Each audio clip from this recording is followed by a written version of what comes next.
کچھ دیر گزری تھی کہ میں نے فوزیہ کو پھر سے فون کر دیا، مگر اس کا نمبر مسلسل بند جا رہا تھا۔ مجھے اور زیادہ پریشانی ہونے لگی۔ فوزیہ کے علاوہ مجھے کسی سے نہیں پتہ تھا اور نہ ہی میں جانتی تھی کہ میری بچی قرآن پڑھنے کہاں جاتی ہے۔ خدا خدا کر کے 15 منٹ کے بعد فوزیہ نے میرا فون اٹھا لیا۔ اس نے مجھ سے بات کی۔ میں نے پوچھا کہ میری بچی قرآن پڑھنے کہاں جاتی ہے۔ اس نے مجھے مسجد کا پتہ بتا دیا تو میں خوش ہو گئی۔ دل میں ایک سکون سا اتر آیا۔ میں مزید جا کر خود پتہ کر کے آتی ہوں، مگر جیسے ہی میں وہاں پہنچی تو میں نے دیکھا کہ مسجد کا دروازہ بند تھا۔ یہ دیکھ کر میری امیدوں پر اونس پڑ چکی تھی۔ میری آنکھوں سے آنسو نکلنے لگے۔ یا اللہ، میری بیٹی کہاں گئی؟ اسے اپنی حفاظت میں رکھنا۔ میں دیوانہ وار ادھر ادھر دیکھنے لگی تھی۔ مسجد کا دروازہ بند ہو چکا تھا۔ اب شاید وہ عشاء کے وقت ہی کھلنا تھا۔ میرے پریشانی کی انتہا نہ رہی کہ میں عشاء تک یہیں بیٹھی کر انتظار کروں گی۔ اتنے میں آس پاس کے لوگوں سے بھی پوچھ لوں گی کہ یہاں پر مولوی امتیاز نامی کوئی شخص تھا جو بچوں کو قرآن پڑھاتا تھا، آج کہاں چلا گیا؟ یہی سوچ کر میں بیٹھی ہوئی تھی، وہاں سے ایک آدمی گزرا، مجھے دیکھ کر رک گیا، پوچھنے لگا کیا بات ہے، آپ یہاں پر کیوں بیٹھی ہیں؟ میں نے اسے ساری بات سنا دی۔ اس نے کہا مولوی امتیاز کے گھر میرے پاس پڑھنے کے لیے آتی ہے، آج وہ گھر نہیں گئی، اس لیے میں یہاں پر آ گئی ہوں، مولوی امتیاز کو ڈھونڈ رہی ہوں، مجھے مولوی امتیاز نہیں مل رہے۔ یہ سن کر وہ تھوڑا بھٹکا۔ اس نے حیرت سے مجھے دیکھا اور پھر بولا، اب مولوی امتیاز کے پاس اپنی بچی کو پڑھنے کے لیے بھیجتی تھی؟ وہ بہت حیرت سے مجھ سے یہ سوال کر رہا تھا۔ جی ہاں، پڑھنے کے لیے ہی بھیجتی تھی، ورنہ میں اپنی جوان بچی کو مسجد میں کیوں بھیجتی؟ آپ کو تو پتہ ہے آج کل کے حالات اتنے خراب ہیں۔ بہن، آپ کو یہ مشورہ کس نے دیا کہ آپ مولوی امتیاز کے پاس اپنی بچی کو پڑھنے کے لیے بھیجیں؟ بھائی صاحب، میں تو اس کی سہیلی کی باتوں میں آ گئی تھی، اسی نے مجھ سے کہا تھا کہ مولوی امتیاز کے پاس اپنی بچی کو پڑھانے کے لیے بھیج دوں، کیونکہ کوئی پریشانی کی بات نہیں ہے۔ نہیں بہن جی، پریشانی کی تو بات نہیں، لیکن اتنا کہہ کر وہ آدمی خاموش ہو گیا۔ مگر مجھے شک تھا کہ ضرور کوئی نہ کوئی بات ہے، مجھ سے کہنا چاہتا ہے، لیکن شاید وہ مجھے پریشان نہیں کرنا چاہتا تھا۔ وہ کہنے لگا، ٹھیک ہے، میں قاری امتیاز کے بارے میں پتہ کرتا ہوں۔ بہن جی، کیا آپ کی بیٹی کے پاس موبائل فون ہے؟ میں نے صاف منع کر دیا، میری بیٹی کے پاس فون تو نہیں، البتہ اس کی ایک سہیلی ہے جس کا نام فوزیہ ہے، اس کا مجھ سے رابطہ رہتا ہے، وہی میری بیٹی کو قاری صاحب کے پاس لے کر گئی تھی۔ وہ آدمی مجھ سے وعدہ کر کے چلا گیا کہ میری بیٹی کے بارے میں ضرور پتہ لگائے گا۔ تقریباً عشاء کی نماز سے تھوڑی دیر پہلے وہ واپس آیا اور کہنے لگا، بہن، قاری امتیاز تو مجھے کہیں نظر نہیں آ رہا، کیونکہ ہم نے تھانے چل کر اپنی بیٹی کی رپورٹ درج کروا دے۔ میں اس بات پر راضی نہیں تھی، کیونکہ میں اپنی بیٹی کی بدنامی نہیں کروانا چاہتی تھی۔ تھانے میں رپورٹ درج کروانے کا مطلب یہی تھا کہ میری بیٹی کی گمشدگی کا پتہ سارے علاقے کو چل جاتا۔ ایسے میں کیا کرتی؟ میرے تو پہلے ہی بڑی مشکل پیدا ہو چکی تھی۔ میں نے کہا، چلے ٹھیک ہے، ہم تھانے جا کر رپورٹ لکھوا دیتے ہیں، مگر اس بات کا کسی کو پتہ نہ چلے۔ اس شخص نے مجھ سے وعدہ کیا وہ کسی کو نہیں بتائے گا۔ پہنچ کر میں نے اپنی بیٹی کی گمشدگی کی رپورٹ درج کروائی اور پھر میں واپس مسجد آ گئی۔ ابھی تک قاری امتیاز کا کچھ پتہ نہ چل سکا۔ میں نے سوچا کہ میں فوزیہ کے گھر جاؤں گی اور اپنی بیٹی کے بارے میں اس سے پوچھوں گی، اور وہ میری بیٹی کو قاری صاحب کے پاس لے کر گئی تھی۔ میں نے اسے فون کیا۔ میں نے اسے کہا، بیٹی، تمہارا گھر کہاں ہے؟ تب وہ کہنے لگی، اس کا گھر بہت دور ہے۔ مجھے اس کی بات سن کر اس پر شک ہوا تھا۔ وہ میری بیٹی کو قاری صاحب کے پاس چھوڑ کر خود کہیں اور چلی گئی تھی۔ پھر میں نے اس سے پوچھا کہ تمہارا گھر کہاں ہے؟ میں تمہارے گھر آنا چاہتی ہوں۔ اس نے مجھے گھر آنے سے بالکل منع کر دیا اور کہنے لگی، اس وقت میری امی ابو سو رہے ہوں گے، میں نہیں چاہتی کہ آپ ان کو ڈسٹرب کریں، میں کل آپ سے آ کے ملوں گی۔ اتنا کہہ کر اس نے نمبر بند کر دیا تھا، مگر مجھے تفتیش ہو رہی تھی کہ وہ فوزیہ مجھے اپنے گھر کا پتہ کیوں نہیں بتا رہی۔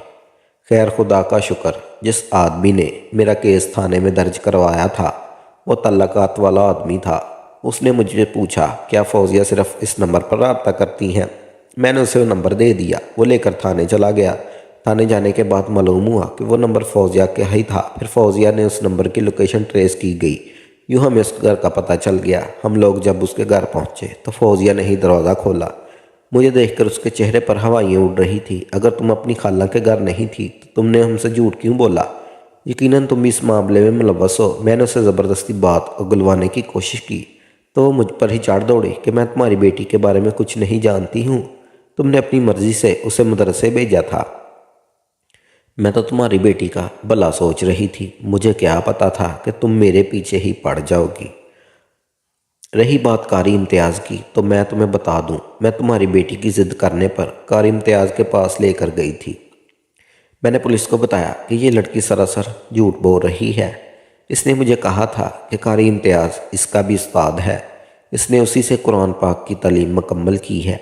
میں تو قرآن پاک کا آج تک ایک پارہ بھی نہیں پڑھا، کیوں آپ جھوٹ بول رہی ہیں؟ اس لڑکی نے یہ بات کی تو میرا دماغ چکرا گیا تھا۔ میں نے پولیس والوں کو بتایا کہ اس نے اپنے حافظ قرآن ہونے کا دعویٰ کیا تھا۔ بس پھر کیا تھا، پولیس نے اسے جیل جانے کی دھمکی دی تو اس نے سب کچھ اگل دیا، امتیاز کا پتہ بھی اور نمبر بھی دے دیا، اور اب ہمارے پاس صرف امتیاز کا فون نمبر اور اس کے گھر کا پتہ تھا۔ پولیس نے تفتیش کی تو مولوی امتیاز کا نمبر آف جا رہا تھا، اور یہ بات بھی بڑی حیران کن تھی کہ مولوی امتیاز تو شہر کی مسجد میں پڑھاتا تھا اور ہمارے گاؤں کی مسجد میں نہیں پڑھاتا تھا۔ اب میری بیٹی کہاں تھی؟ میرے تو ہاتھ پاؤں پھول رہے تھے۔ خیر پولیس نے مولوی امتیاز کا پتہ لگا ہی لیا۔ پولیس والے مجھے لے کر اسی گاؤں پہنچ گئے جہاں پر قاری امتیاز روپوش ہوا تھا، اور میری بیٹی بھی گم شدہ تھی۔ مجھے پولیس نے اپنی گاڑی میں بٹھا لیا کیونکہ میری حالت ایسی نہیں تھی کہ میں گھر بیٹھ کر اپنی بیٹی کے آنے کا انتظار کرتی۔ محلے کا وہ شخص بھی میرے ساتھ تھا جسے مجھ سے کافی ہمدردی تھی اور پہلے بھی میری کئی بار مدد کرتا آیا تھا۔ میں صرف رشتے کے ساتھ بیٹھ کر قاری امتیاز کو ڈھونڈنے نکل پڑی۔ قاری امتیاز کو ڈھونڈنا بہت مشکل تھا، بالآخر ہم نے اس کے ٹھکانے پر پہنچ ہی گئے۔ مجھے تو فوزیہ نے بتایا تھا کہ قاری امتیاز ایک بہت ہی سفید پوش شخص ہے۔ بس جب میری نظر اس کے گھر پر پڑی تو میں حیران رہ گئی تھی۔ گھر کے باہر ایک بڑا سا باغ تھا اور گھر میں نوکر چاکر بھی گھوم رہے تھے۔ گھر کے دروازے کے باہر ایک چوکیدار بھی بیٹھا ہوا تھا۔ چوکیدار کو دیکھ کر میں حیران ہوئی تھی۔ قاری امتیاز کے تو کئی ملازم تھے جن سے وہ اپنی خدمتیں کرواتا تھا، پھر اسے اتنی معمولی فیس پر میری بیٹی کو قرآن پاک پڑھانے کی کیا پڑی تھی۔ ہم لوگوں نے گھر کا دروازہ کھولنے کی کوشش کی تو چوکیدار نے کہا کہ قاری امتیاز نے اس بات کی اجازت نہیں دی، آپ ان کا انتظار کریں، وہ آئیں گے تو آپ سے وہ خود ہی بات چیت کر لیں گے۔ مجھے لگ رہا تھا کہ قاری امتیاز پولیس کو دیکھ کر بھاگ جائے گا، مگر ایسا نہیں ہوا۔ کچھ دیر بعد ہماری اس سے ملاقات ہو گئی تھی۔ میں اس کے اعتماد اور ڈٹائی پر حیران تھی۔ وہ میری بچی کے گم ہونے کے ذمہ دار تھا۔ قاری امتیاز میرے سامنے بیٹھا تھا، اسے دیکھ کر میں حیران رہ گئی۔ وہ 32 سال کا شخص ہوگا، آپ میرے لیے بہت محترم ہیں۔ اس نے ادب سے سلام کرتے ہوئے مجھ سے کہا۔ تب میں اس پر برس پڑی کہ اس نے میری بیٹی کو کہاں غائب کیا۔ میں نے تو آپ کی بیٹی کو غائب نہیں کیا، آپ اپنی بیٹی سے ملنا چاہیں تو مل لیں۔ قاری امتیاز کی یہ بات سن کر مجھے دھچکا لگا۔ کہاں ملوں؟ وہ کیسے ملوا؟ تو شام کے بعد مسجد سے آئی ہی نہیں۔ میں بہت پریشان ہوں، خدا رہا ایسا نہ کرو، تمہارے گھر میں بھی بہنیں ہوں گی، تمہاری ماں ہوگی، تمہیں ایسا کرنا زیب نہیں دیتا۔ تم نے اللہ کے نام پر میری بیٹی کو تعلیم کی غرض سے بلایا تھا، پھر تم نے ایسا کیوں کیا؟ امتیاز نے میری بات سن کر کوئی خاص اثر نہیں لیا۔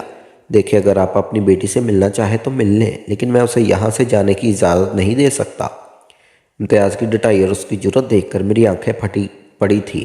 تم ہوتے کون ہو میری بیٹی کو روکنے والے؟ میں اس سے خود ملوں گی، بے شک وہ آپ کی بیٹی ہے، لیکن اب وہ آپ سے نہیں ملے گی، اس نے مجھے سب کچھ بتا دیا ہے۔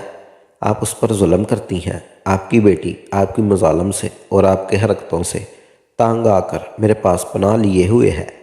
میں اس لیے آپ سے چاہوں گا، آپ نہیں لے جا سکتی۔ میں عدالت میں آپ پر کیس کروں گا۔ آپ نے اپنی بیٹی پر ظلم کیا ہے اور ظلم کے خلاف آواز اٹھانا اس کا حق ہے۔ اس نے یہ بات کر کے مجھے حیران اور پریشان کر دیا تھا۔ میں نے پولیس والوں کو کہا، یہ جھوٹ بول رہا ہے، مگر وہ ایسے دکھاوا کر رہا تھا جیسے وہ سچ بول رہا ہو۔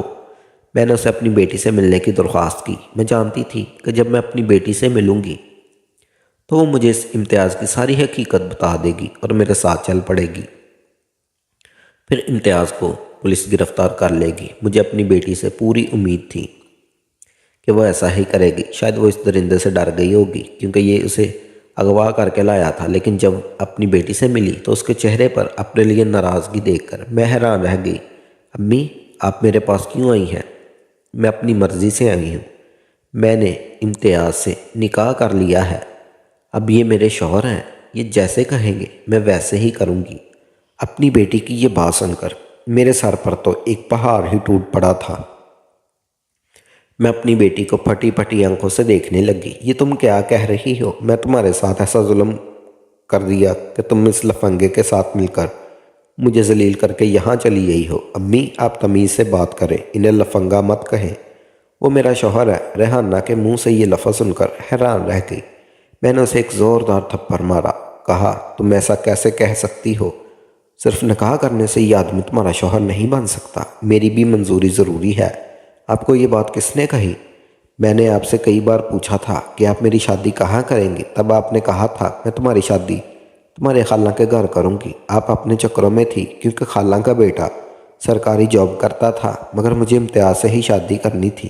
میں اپنی بیٹی کی باتیں سن کر بہت حیران تھی۔ مجھے تو یقین نہیں آ رہا تھا۔ اب میں فوزیہ سے پوچھنا چاہتی تھی کہ اس نے میری بیٹی کو امتیاز کے چکروں میں کیوں پھنسایا تھا، اور ایک ہفتے بعد وہی امتیاز کے ساتھ بھاگ نکلی تھی۔ مگر فوزیہ نے جو باتیں مجھے بتائیں، انہیں سن کر مجھے فوزیہ سے اپنی بیٹی سے نفرت ہونے لگی تھی۔ بھلا اپنی ماں کو کوئی اتنا بڑا دھوکہ کیسے دے سکتا ہے؟ میں سوچ بھی نہیں سکتی تھی۔ امتیاز اس کی طرف نظر اٹھا کر بھی نہیں دیکھتا تھا۔ امتیاز کبھی کبھی تکلیمی جواب کے ساتھ ہمارے گاؤں آتا تھا۔ اس بار وہ کچھ دن کے لیے آیا تو فوزیہ میری بیٹی کو اس کے پاس لے کر جانے لگی۔ بہانہ تو یہی تھا کہ وہ تعلیم حاصل کرنے کے لیے آ رہی ہے، لیکن اس نے ملتے ہی ساری باتیں میرے خلاف کر دیں اور یہ بھی کہا کہ وہ اس سے نکاح کرنا چاہتی ہے، اور مجھ پر اتنا بڑا الزام لگا دیا کہ میں اسے غلط راستے پر چلانا چاہتی ہوں۔ تب امتیاز نے نیکی کی نیت سے میری بیٹی سے نکاح کر لیا، لیکن مجھے یقین نہیں آ رہا تھا کہ میری بیٹی میرے بارے میں اتنی غلیظ باتیں بھی کر سکتی ہے۔ وہ میرے بڑھاپے کا سہارا تھی، لیکن ان سب باتوں کے بعد مجھے اپنی اولاد سے سخت مایوسی ہو گئی تھی۔ اب میں نے ان سے ملنا بھی چھوڑ دیا تھا، فوزیہ کو بھی رہا کروا دیا تھا، کیونکہ اس سب میں میری بیٹی کا قصور تھا۔ مگر اب امتیاز چاہتا ہے کہ میں اپنی بیٹی کو معاف کر دوں اور اس کے ساتھ صلح کر لوں، لیکن میں نے سوچ لیا ہے کہ میں زندگی بھر اپنی بیٹی کا چہرہ نہیں دیکھوں گی۔